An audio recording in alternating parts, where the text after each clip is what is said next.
justement l'annonce de ce gouvernement par le porte-parole de l'Élysée. Le plus jeune, c'est Gabriel Attal, 31 ans, sera donc le porte-parole de cette équipe gouvernementale. Tu te souviens de la blague là, complètement 73 ans, forcenée là, qui avait des tresses et tout, et qui disait depuis porte-parole du 8 ans, gouvernement. rappelez-vous, Tu te souviens de celle-là 2017, ministre NDI, François Hollande, et puis depuis une hystérique, il s'occupe des elle vient de se faire virer. Merci Guillaume. Toute la journée, les rumeurs évoquaient l'arrivée de Jean-Michel Blanquer, place Beauvau. Et ce soir, finalement, c'est Gérald Darmanin qui devient ministre de l'Intérieur.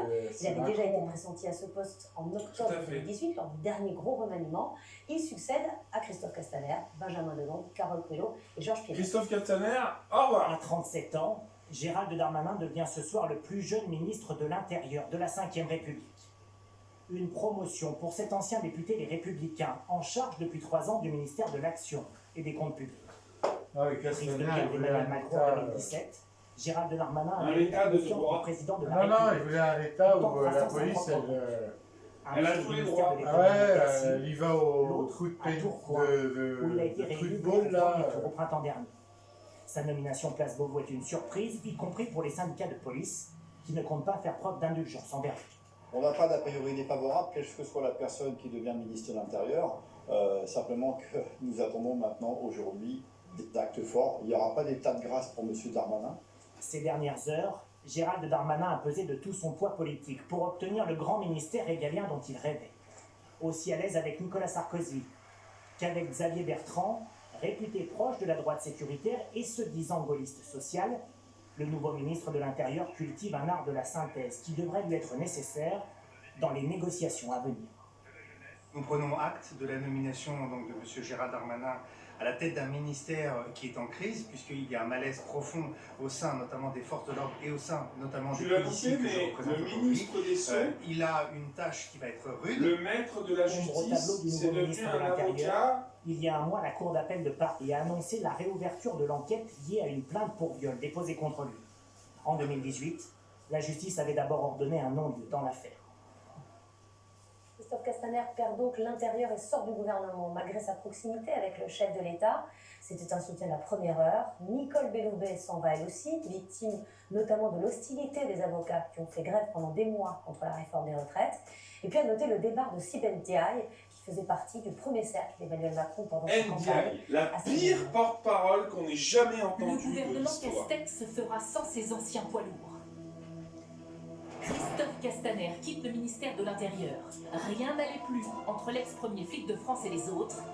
Une communication hasardeuse à raison de son poste.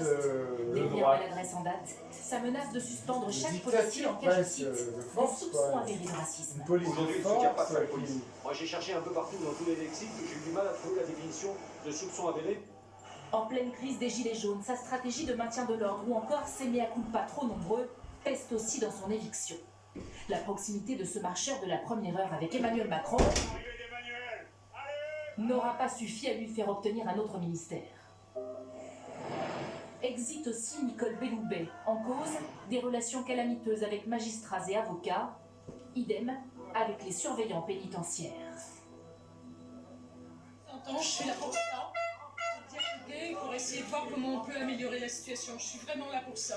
Là, on est pris vraiment pour des cons. Donc là, aujourd'hui, elle est chez nous, et ben elle va rester chez nous un peu plus longtemps que prévu. Bref, un maigre bilan pour la ministre de la Justice. Muriel Pénicaud, elle, ne jouait pas assez collectif, et la ministre du Travail n'imprimait pas, comme on dit crûment. Mais parfois trop, lorsque sa majorité s'en serait bien passée. Exemple, son idée malheureuse de ne pas rallonger le congé de deuil parental en cas de perte d'un enfant. Je crois qu'il y a une véritable incompréhension. Congé, c'est 100% payé par l'entreprise. La solidarité nationale n'est absolument pas sollicitée dans ce que vous avez rédigé. Tollé général. Je crois que nous avons fait une erreur collective. Dernier départ symbolique d'une très proche d'Emmanuel Macron, Sibeth Ndiaye. Elle n'est plus ce soir porte-parole du gouvernement, en cause notamment ses positions fluctuantes sur le Covid-19. Les Français ne pourront pas acheter de masques dans les pharmacies parce que ce n'est pas nécessaire quand on n'est pas malade. Emmanuel Macron, qui a la réputation de ne pas se séparer de ses fidèles, a dû trancher dans le vif. On retrouve Jeff Wittenberg en direct de l'Élysée. Jeff, la liste n'est pas encore terminée. Jean Castex se donne quelques jours de plus pour compléter son gouvernement.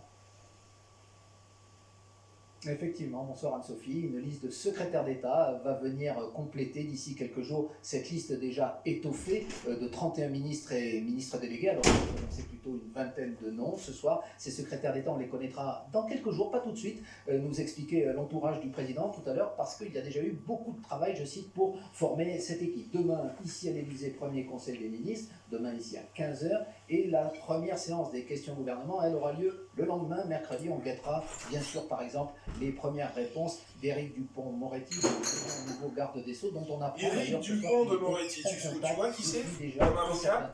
Avec Emmanuel c'est celui, il a obtenu 155 ou 145 acquittements qui seront posées au chef de l'État le 14 juillet, en termes de c'est cas. la dernière étape de ce calendrier. Et il ne choisit comme client que des gens qui sont indéfendables.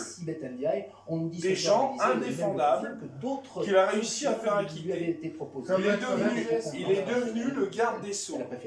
Je ne sais pas si tu t'imagines la violence du coup de Macron. Là, il a envoyé un boulet de bullying dans l'équipe. C'est un signal, c'est classique, puisque Barbara et ça fait de toujours, qui était passée du à la bien. En Marche et qui a été secrétaire d'État.